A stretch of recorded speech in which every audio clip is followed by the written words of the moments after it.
तो जो हमने अभी अंग्रेजी में बताया था उसको हिंदी में भी बता दूं।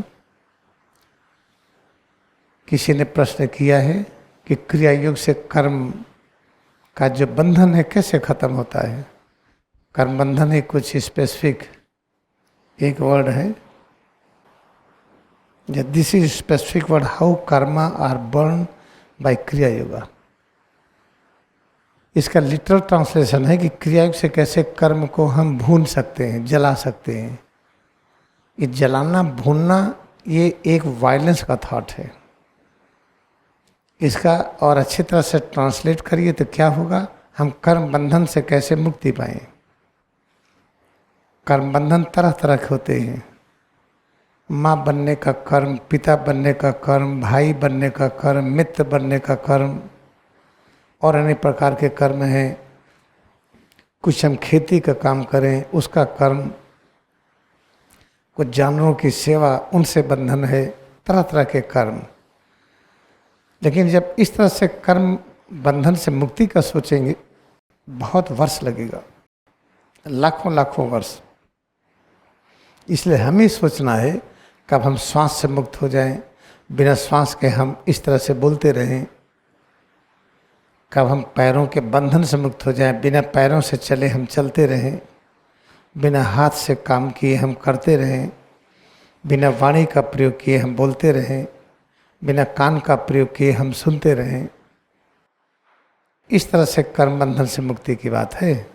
तो कैसे होगा ये, याद रखिए। स्वामी तीसरा गिरी कितने ऊंचाई पर थे कि महातार बाबा जी ने कहा कि आप एक सदग्रंथ लिखिए जिसमें पश्चिम का धर्म पूरब का धर्म एक हो।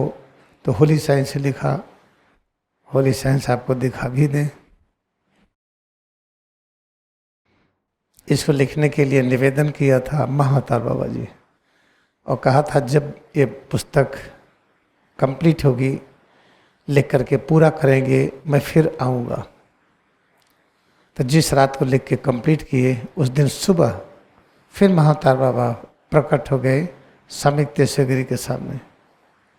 तो उसमें इतने खुश थे। पहली खुशी तो ये थी कि किताब पूरी हुई, बाबा जी ने कहा था। दूसरी खुशी है कि बाबा जी आ गए। तो उस खुशी में इस तरह से मदहोश हो गए कि जो एक मानवीय विचारधारा है उसमें प्रवेश कर गए। कहने लगे गुरुदेव चलिए घर पवित्र कर दीजिए। कहते नहीं नहीं, हम साधु लोग तो वृक्ष के नीचे ही रहते हैं। कहते अच्छा रुके रहिए, मैं कुछ प्रसाद ले आ दूँ। दौड़े दौड़े गए मिठाई फल आदि लाने के लिए। आके देखे तो बाबा जी गायब। फिर उनको ढूंढे रेलवे स्टेशन पर, न जाने कहाँ कहाँ। भूल ही गए बाबा जी को ट्रेन से चलने की जरूरत नहीं है। इसी तरह से जब हम लोग इमोशनल होते हैं, मनोभाव में होते हैं, तो ऐसी बातें करते हैं जैसे बच्चों की तरह होता है। वही तीर्थगिरी जो पल भर में 50 पाउंड का वजन बढ़ा लिए थे, तीर्थगिरी लहरी महाशय के दर्शन के लिए गए थे। कहते हैं क्यों बाबा जी को देखा? कहते नहीं गुरुदेव मैं तो देखा नहीं। कहें देखो ना दरवाजे के पास। गए देखे, कहें वहाँ तो नहीं है। कहें इधर आओ। बुला करके भ्रूमध्य स्पर्श किए तो बाबा जी दिखाई पड़ने लगे। तो बड़े खुशी के प्रेम में एक गुस्सा दिखाए और उनसे प्रणाम नहीं किए, न झुक करके पैर छुए। तो कहते बाबा जी तुम नाराज हो? कहते क्यों महाराज, नाराज क्यों न हो? आप चमत्कारिक ढंग से प्रकट हुए फिर गायब हो गए, हम तो ढूंढते ही रहे। अरे आप रुक करके आशीर्वाद दे देते। कहते नहीं मैं वहीं था, फिर मन की चंचलता में हम खो गए थे, तुम्हें ढूंढ नहीं पाए। आज भी देखो मैं यहीं था, तुम खोज नहीं पाए। ठीक मैं प्रकाश के पीछे उस समय भी था, आज भी हूँ। प्रकाश क्या है? दृश्य जगत। तो दृश्य जगत के पीछे क्या है? सूक्ष्म जगत, कारण जगत।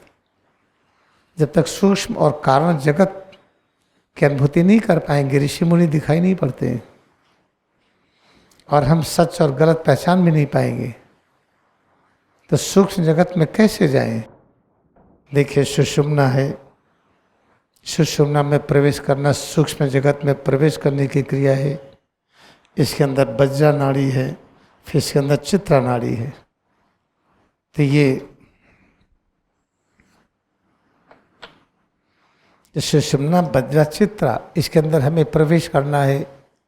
तो तर्क वितर्क कहता है हम यहाँ पर ध्यान करें या इसको पकड़ करके इसमें एकाग्र हों, क्योंकि प्रवेश यहाँ करना है। लेकिन प्रैक्टिकली क्या होता है, जब आप भ्रूमध्य पर एकाग्र होंगे तब सुषुम्ना में प्रवेश कर पाएंगे। तो सामान्य लोग सोचेंगे ये समझ में नहीं आता, तो इसीलिए समझने का प्रयास न करिए। आपको तैरना सीखना है, पानी में उतरिए, किसी गुरु के साथ जो डूबे ना, आपको डुबाए ना और खतरे में न पड़िए। और फिर पानी में उतर करके धीरे धीरे जैसे कहा जाए वैसे तैरिए। आप पढ़ करके समझ करके तैरना नहीं सीख पाएंगे। चलो अभी हम तो आर्किमिडीज का सिद्धांत पढ़े हैं। शरीर हमारी तभी तैरेगी जब इसे हम पानी को डिस्पर्स कर दें। इसका जो वजन है उसे ज़्यादा मात्रा में जब पानी को हम बहाएंगे तब शरीर तैरेगी।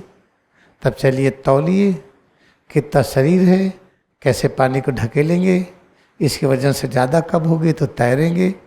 वर्षों लग जाएंगे सीखने के लिए। इसे किसी एक्सपर्ट के साथ पानी में उतरिए और जैसे कहे हाथ पैर चलाइए। तो ठीक वैसे ही अगर आपको आध्यात्मिक विज्ञान सीखना है तो आप अभ्यास करिए। बहुत ज़्यादा लॉजिक के चक्कर पड़ेंगे तो फंस जाएंगे।